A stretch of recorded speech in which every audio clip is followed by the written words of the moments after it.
Hey, it's Kimberly Smith Austin, and I want to welcome you back to the Made to Inspire podcast. I am here with the awesome and amazing Misty Kerrigan. Hey, Misty. Hey, Kimberly, happy May. Hey, May. Much. May? What? This is Well, July, my friend. This is July. I thought we should talk about, and if you're watching us on our YouTube channel, we are holding up really cute porcelain elephants. And if you're listening to the podcast, we're holding up elephants. We thought we would start off with the elephant in the room. Yes. And that Which is that last time we were here, we promised that we'd be back, we'd be consistent, but life be lifing and stuff happen. So we want to, first of all, come and give you our sincerest apology.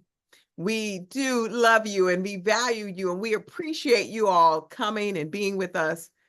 But life happened and we just kind of lost focus. Not lost focus, you're still in our heart, but just kind of life happened. We have been traveling like crazy, back to back. She goes, I go, she go, I go. And so it led us here today, July, coming back with a show. But we love you. But we learned some lessons, and that's what we're going to share with you today as you amazing business owners, entrepreneurs, executives, and emerging leaders. We've got some tips, tools, and techniques for you. one of the major things that has been happening during all of our travels, and what we want to make the focus of the show about is we kind of fell back in love. We fell back in love with our business, but even with the podcast, we got on some conversations. We talked to some people, some listeners, and they were like, "When's that new show?" And me and Kimberly were like, "I miss it." And so it was nice to sometimes. I heard this quote the other day. Sometimes you got to step away to come back even stronger. Yeah. And so what we want to do today was really look at that is in your business. In your business, do you need to fall back in love? Do you need to remember, they're talking about, remember when you're first falling in love with things, or think about people? I remember like, it's like what, junior high school, when you'd be like calling all the time. You hang up first. No, you hang up first. I was just talking to my son about that, how me and my best friend, and we were at love, it's love, friendship. And we would go to school together, walk home, go take the bus and walk home together. And 10 minutes after walking into the door, we were on the phone. And my mother would say, "Why? You just left her." And I go, "But we need to talk." And today I think about that. I love hard. If you don't know me, I love hard. And that is just the nature of the beast. But think about your business. The love that you felt, the passion that you felt, the commitment that you felt about this business. Today, excitement. The excitement. Yes. Couldn't wait to see it. Couldn't wait to be a part of it or do it and help change the world. We want to remind you of those things and bring it back to you. And we're going to do it by ways of our travel. Some of the things that we encounter, some of the things that we saw, some of the things that we felt, we're going to bring it to you. So one of the things that really stood out to me is we did a cruise and we got lots of different tours. And in each country, we had a different tour guide, and it's a business, tour guiding businesses. Like these people own their tour guide business. And it was insane to me, the amount of pride and joy and excitement when they were telling us the stories. Yeah. And the lady had said like, well, the tour yesterday and the tour before. So this lady's been on this tour like a few times a week, probably kind of talking about the same things, like the culture, the heritage, the stories from 1,100 years ago, whatever that is. But to see her, and sometimes I would say to see him or her, but to see their passion about what they were talking about. And I got to ask them a few questions like, how long have you been in business? And did you always want to be a tour guide? You know me, I'm always gabbing and talking and just getting to get more excitement. And one of the gentlemen said, I love helping people fall in love with my country. That's so good. That's so good. So it reminded me when we got back and we started talking, Kimberly, we're talking about like, man, I didn't want to be a tour guide, but I would tell people about like, hey, if you're ever in Scotland, find this tour company. They were so amazing and they were so great. Or the guy was so passionate, he made me want to bring others to him. Yeah. because I saw his passion and love for his business and for what he was doing in his business. And I was wondering, here thinking about you guys out there is sometimes, just sometimes, have you ever been into a business and kind of been like, man, why don't they retire or close down or find something else to do? Because it almost seems like I'm a, what do you call that? Like when you go in and I feel bad for paying money in their business, like I'm bothering them. Well, Sure. I'm sorry, I'm just here to buy something you sell. Like I didn't mean to be bothering you, but kind of lost that sort of pizzazz for what they do. Right. Yeah, yeah. That's good. That's so good. And Misty, as you were speaking, I was thinking about the fact that we are tour guides. You said, I don't want to be a tour guide, but absolutely we are tour guides. And the reason I say that is because we're guiding people on their journeys in their businesses and giving them insights. And these are things that we can talk about to nod them. And really, we get excited about it. So we are tour True. guides. So we're the tour guide of business and life and health and all these different things, because I know when there's passion and excitement that resides inside of me, I'm sharing it and excited Oh that yeah. someone else will take it, receive it, and utilize it. Just like that tour guide, his desire to make people fall in love. We're here to help people fall in love with their business, with their life, with their health, whatever pursuit you're on. We're here to guide you. I love that. Did you notice in some of the countries that I don't know about you, but some of the countries I was in, they didn't open at 7 a.m., 8 a.m. They didn't even, some of them didn't even open at 9 a.m. How about Yes. these people working work around 10, work Yes. until like 1, and then they would be back at 4. It Yes. was coming from and growing up and being, like I'm American, I was born and raised here, we're used to that like early bird gets the worm, you gotta get started. And it's just so amazing to me to experience the culture of Europe where we're walking around the city at 9 a.m. and it's dead. There is nothing open, nothing's going on. And then around 11, we kind of swing back the tour and it's all hustle and bustle. Like it's just all crowds, all people, all streets. And I was just blown away. I'm like, this was a ghost town at 9 a.m. Yeah. Yeah. And it's so different, and I was telling you at the beginning of the call, back my son was 10, he's 17, maybe even younger, 8. I had wrote down in my head some thoughts that relate to how we live, how we work and interact when you compare it to Europe and other countries. It's not just Europe. And I know I'm going to share where I went just this summer and where you've gone, but I know there's some differences. And as Americans, we love how we live and kind of work and but We when you take pride go, in it. yeah, because this is what we know. We know this hustle and bustle. But when you go to other places and you can see, wait a minute, they're doing this and yet they're still thriving. Yet their economy is booming. They take care of their people in a whole different way. I want you to think about that with your business. So, Misty, where did you travel to? So we got to spend 3 days in London, and I must admit, I did not know London was going to be so diverse. I don't know if it's because all those Queens and Kings shows out there, but or I was just expecting a bunch of older Caucasian people in wigs making laws. I don't know.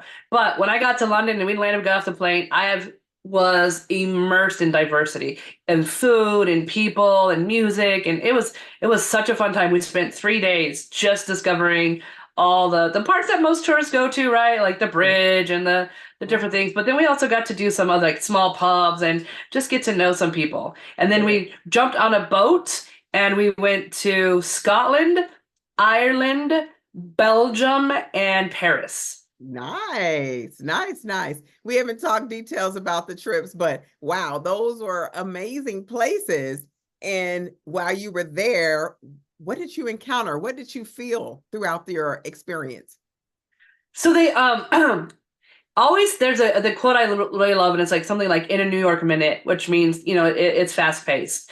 And London, I have to admit, London was a little fast paced Mhm. because it reminded me of a New York because of the traffic and just go go go. But once we got out of the city and even in the smaller towns, because the port was outside of London, it was just this like slowed down sort of time. And it was getting to talk to people like we walked into, they don't call them gas stations, I forget what they call them, but walking into smaller stores and stuff there. So we're like, how are you? Where are you from? How long are you guys here? Like there was just conversations and people and conversations and people. And a lot of what we did was eat.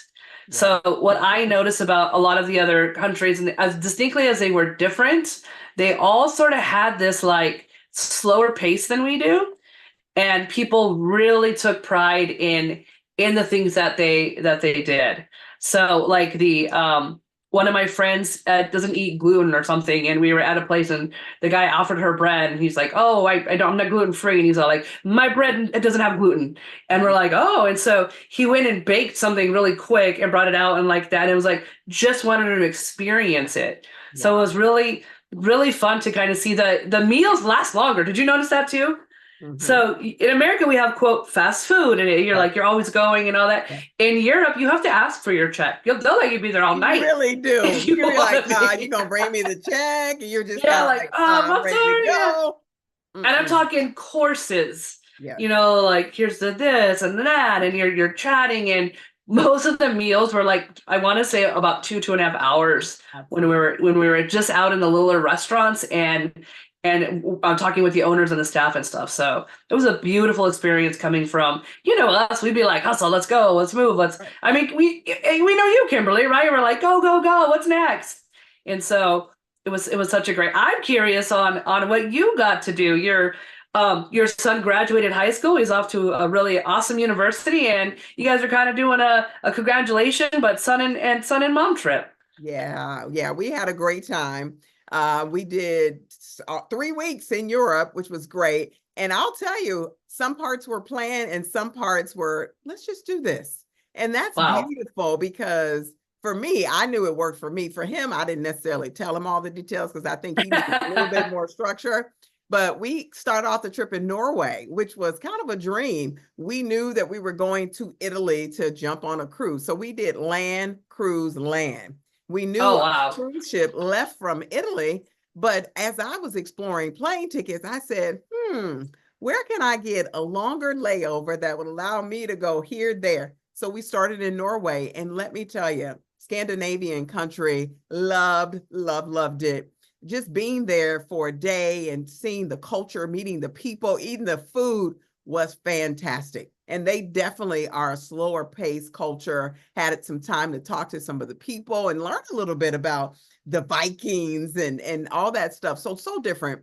We stayed there and then left on to Italy and went to different parts of Italy before we even got on the cruise boat. Our boat went, we started in Bologna. I can't even say that. Then we got on the boat and our boat took us through, where did we go? Rome. We went through Florence, Pisa. We went through, I can't even remember, but we did mostly Italy, Italian places. We went to Monaco, which was probably my son's favorite. We just missed Formula One. We just missed it, but the track was still up. We walked through that. We went to the museum where the prince is and all of his cars. So that was lots and lots of fun.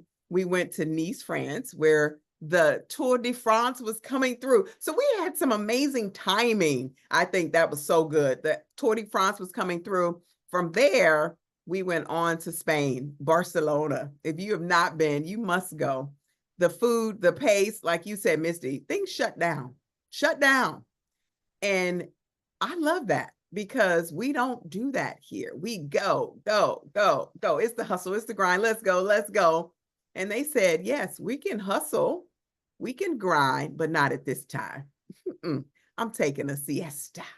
That was so enlightening. From Spain, we then went on to Switzerland for 3 days. We went to three different parts. We stayed 3 days in Spain, 3 days in Switzerland, and we finished up in Paris, where the 2024 Olympics will take place. It was all decorated. So we had a good time. Overall, the consistent theme was life is grand, but we're not going to rush through everything. Let's It was about it. and I enjoy love the that. moment. No, you just nailed it. Is what I found. It's about the moments that make up life, and you're not working to get to life. That's right. Whereas sometimes here, and I'm guilty too. Please do not get me wrong. I'm guilty of like I'm just gonna go for the next like 2 months and just grind, grind, grind, and then I'm gonna take it slower. Then I'm gonna do this. But they seem majority have seemed to found that balance that the work is the life, and the life isn't the work. That's right. Where they've were able to add to some of that, and they still have their rest. And I love how they say holiday and Yes. not a vacation, because they don't need a Yes. vacation from what they do, but they take a holiday to celebrate themselves in life. Did we mention that it's 2 month holiday? Typically, Five it's a weeks. 2 month holiday. Exactly. 9 weeks of being gone and away from their country, their businesses. And I'm sure they have things and systems in place to make sure they're going, because if you look at their economy, it's still thriving. We are here as Americans, we're going to Europe trying to indulge in their luxurious fashion, their luxury things that they bring to our country. So there's something to be said about that. I thought about a quote, we're busy making a living that we're not living. Ooh. So we want to challenge you to revisit that and look at that. Yes, you can make a living. And in fact, you can make a bigger living. And I think we talked about this in a previous show, how Chick-fil-A, they're open every day but Sunday. And yet they are one of the top fast food producers in the United States of America. They take a day to rest. And business owners, entrepreneurs, executive leaders, we're challenging you to do the same. So we have an acrostic, right? Go ahead, Ms. We do, but I want to jump in too, because a lot of the things that we also train and coach on. I went to this place in England called Harrods, in London called Harrods, and it's a mall, but the mall is all Harrods. Everything is Harrods. There's like you can go get meat and cheeses and all that, but they have this. They told me I was going to go to, like, in a mall where you go to the food court. They're like, oh, we're going to go to the food court. I'm expecting our mall where it's like fast food and you line up, right? Their food court was 4 restaurants that each only did one thing to 2 things. Wow. So when we sat down, they're like, what do you want to eat? Fish or chips, Italian seafood, or steak? And you picked, and that's a restaurant you went to, and that restaurant only did that. And I must say, because I ate fish and chips across the country, because I'm a very picky eater, so I didn't try too much new foods, but it had to be one of the best fish and chips I've ever ate. But that was one of like, there's like 3 things on the menu. Fish was one of it, right? That they took the time and to be the experts in. That's really good, because that speaks to where we struggle at, because we're trying to do so many things. And as we coach with our clients, we say, pick one thing, master that. Master it. We say to you, master that, then you can move on. But here's what happens. We're trying to do this, and this, and we find ourselves in a bind because we can't do all things well at one time. There's a book called The One Thing, and the focus is getting us to think about that one thing. So I love that, Misty. Thanks for bringing that back to the surface, because I am currently in a quest to do one thing. I have master list, but I'm focusing on that one thing and really that one thing on getting it done. I love that. I'm going to put that in and when you go to look up our Google, come Google this, or when you're clicking, we'll have the author and the book, The One Thing, for you, because it's a really great read. It is. It is. So let's get right into the acrostic, or those tips that we want to give them as we walk away on our show. And we talked about, just how life is so different and how we live here in the United States. And if you're listening from Europe or Africa or Asia, a different country, we thank you for being here. And we recognize the differences. And so we want to encourage you as business owners and leaders to take that time to step back from the car, get the rest, do the work, but know that there's rest in process. I was just thinking today, I was on a swim, and my son, who's 17, just graduated high school, on his way to college. I was thinking lately, the summer months, it's been reward before work. Reward before work. And that's opposite of what life is like. And so I want to challenge you to do the work, give yourself the reward of resting, because we get busy of work. We don't stop to celebrate. We don't stop to reward ourselves, especially as adults. The kids, they do the opposite. But I want to challenge you to really think about that. We want to tell you that because we know that there's a big reward waiting for you. So Misty, let's start. What's the first one? So are we doing the whole word, or are we going to surprise them? Let's give them the whole word. So we were really thinking about it. And then one of the things that really was not only about our trip, but we learned from the other countries, was rest. Rest. Take those moments for yourself. Take those times to enjoy that cup of coffee or that morning sunrise. Or in some of the countries we were in, the sun never set nor rose. It was it was sunny till midnight, and it was back at 3 a.m. So we were kind of laughing about that. But when you're resting, the R really is that always kind of connect and remember why you started.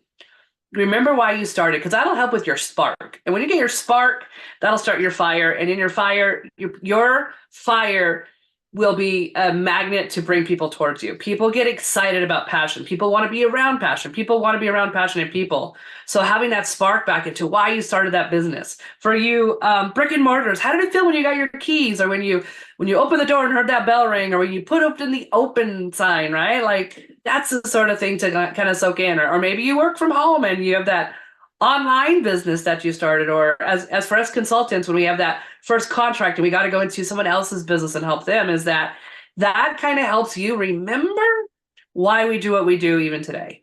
That's right. That's good. That's good. Because so often we lose sight of that because we Absolutely. get busy and we get in the grind that we forget, wait a minute, I did this because I love. We want to remove that job feeling. This is not a job for you. This is a business, a career, a future, a legacy.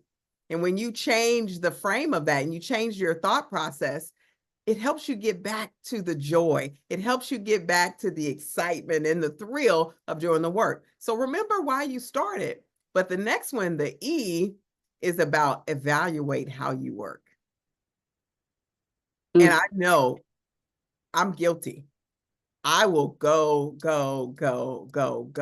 But here's what I've learned over the years is that my go a lot of times has not proven beneficial. For example, if I'm working on a project and it gets late, I'm really a zombie after 7, 8 o'clock. My brain doesn't work. And, I can do a lot of things, but am I doing it well? Am I doing it well? And that's what we need to evaluate. How are you working? And you overworking yourself, and now you're stressed out. You're finding yourself not eating when you should be eating. Now you gained some extra pounds and all the things opposite of why you started this thing. So we've got to go back and really take an assessment of how are we working? Is this proven beneficial for me and my clients? We have to then put schedules and systems in place to ensure that how we work will actually produce the best win for everyone. And I love that, because I was reading somewhere, it's not about the quick wins as much as it is about the sustainability for your business. The sustainability. Really nice. So we have rest, we have remember why you started, we have evaluate, and now we move into something that we have been talking about the last few years on the show, which is structure your time. Structure your time. And want to remind you, and especially for the new listeners, one of the things that helps us the most is our Sundays. Our Sundays where we spend the time, maybe an hour or less, but just preparing the week. What do I got going this week? What do I need to get ready and mentally, emotionally, physically, maybe even pack? I know we travel a lot for work. So structuring your time, structuring the week on Sundays, and then structuring the day the night before. Sometimes it only takes 10 minutes. Just review your schedule, get what you kind of need going, get it out of your head, and then you're able to rest the rest of the night and wake up feeling prepared and ready to go. Right. The other thing we learned with structuring our time too is that you will do the things that you prioritize. Mm-hmm.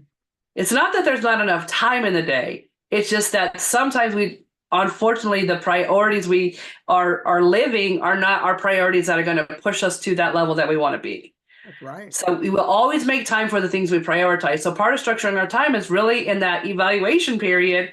What are you prioritizing? Is it your relationships? Is it your health? Is it profit? There is some different we talk about this all the time. There's different seasons in the year for a reason. What season are you in? What season is your business in? And what really needs to be structured into your time? That's right. I love that. It reminds me of Stephen Covey from the 7 Habits of Highly Effective People. He says, make the main thing the main thing. Yes. The main thing, the main thing. And it goes back to the one thing from Keller, all those things that we need to be doing, we should be doing first. I found myself guilty probably earlier this week looking at my to-do list, and there was something super easy that I knew I could knock out in a flash. I was like, oh, I'm going to do that right now. And then I thought about it. I thought about eating the elephant. I thought about eating the elephant. And I was like, okay, eat the elephant first. Eat the elephant first. Because if I can get that one off of my plate, Everything else is easy. Everything else is easy, not just the easy thing. So that structure is critical that you put it in place because it's going to set you up for success in your days, in your weeks, in your months, in your quarters. The only way you can rest is if you know you've done the things that you need to do. In fact, Misty, I have a new term and I want to share it with you all because I do this, but I never coined it as a term. I'm calling it quartercations. You ready? Okay. Quartercations. I know for me, 90 days is my run. I'm running hard for 90 days. Statistics says that you can work hard for 90 minutes before you take a break. So quartercations is me getting away every quarter to celebrate, to rest, and do the things that matter. Because when I don't, I'm no good. And you will find yourself getting burned out. And there's nothing more taxing than a burned out business owner.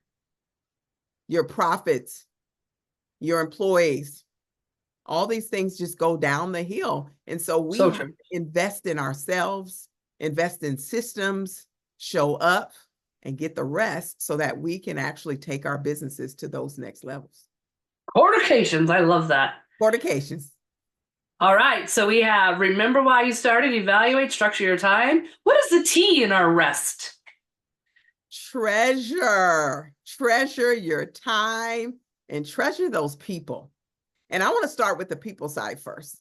If you're an owner of any type, if you run an organization or you're a leader in the organization, your most precious asset, number one, is you, to be honest. You're a resource. But second to you is the people that work alongside you and the people that are venturing into your operation, whether they're customers or clients. If you're running a nonprofit, those people are your lifeline. They're your blood. So we have to learn how to treasure them, even in the midst of chaos, even in the midst of trying to make that new quota, trying to take our business to the next level. What I have found is that sometimes we get so thick in the clouds that we lose sight of that. These are our assets, the most important assets. And in today's economy, Misty, you said it at the beginning, people are looking like, can I help you? Do you need something from me? Yes, I'm in your operation, in your organization, looking for help. And we need to be there to help those people. And the way we do it is by treasuring them, treating them. I use the word love. Treat them with love, that you're excited that they're there. Ooh. Value them. They matter. That's going to make a difference. And that helps you see life through a different lens. And so when you treasure your people who will then in turn take care of you and the organization, you have more room to treasure those times. Again, it's not about the minutes, it's about the moments. How do you get these moments that last a lifetime? We're doing this work day in and day out. And we've talked about mastering the mundane. So we have to find joy in the process. And when you have identified, here's my key players, my key people, and time matters, because truth be said, we don't know when tomorrow's coming or when our last day is coming. The most important assets that we have are our people and our time. So let's maximize it and use it in the best way we know how. Redeem the day, redeem the time. I like that. Day, carpe diem, however you want to say it. Win the day, that's your goal. I was taking notes. Redeem the day. So we have rest. Remember why you started. Evaluate the things going on. S is structure your time, and T is treasure your time. Treasure your time and treasure the people that help you create the life that you're creating, whether it is your staff, your family, your friends, colleagues, and as we always like to say, your co-conspirators, meaning the people that you're collaborating with your businesses, but taking that step and making moments out of life and not just living minutes. That's right. Beautiful. That's so exciting. We hope that you take something away from this show that will transform the way you live, the way you move, the way you breathe, the way you do business, because we know this is it. And I'm going to tell you really quickly on the fitness side. I tell people all the time on the wellness and fitness side, rest is where you get the biggest gains. It's not in the work process. Your body has learned, has adapted to the work. It's the rest where you get the big gains. So we challenge you to get the rest and to remember there's something out there waiting for you. Now go get it.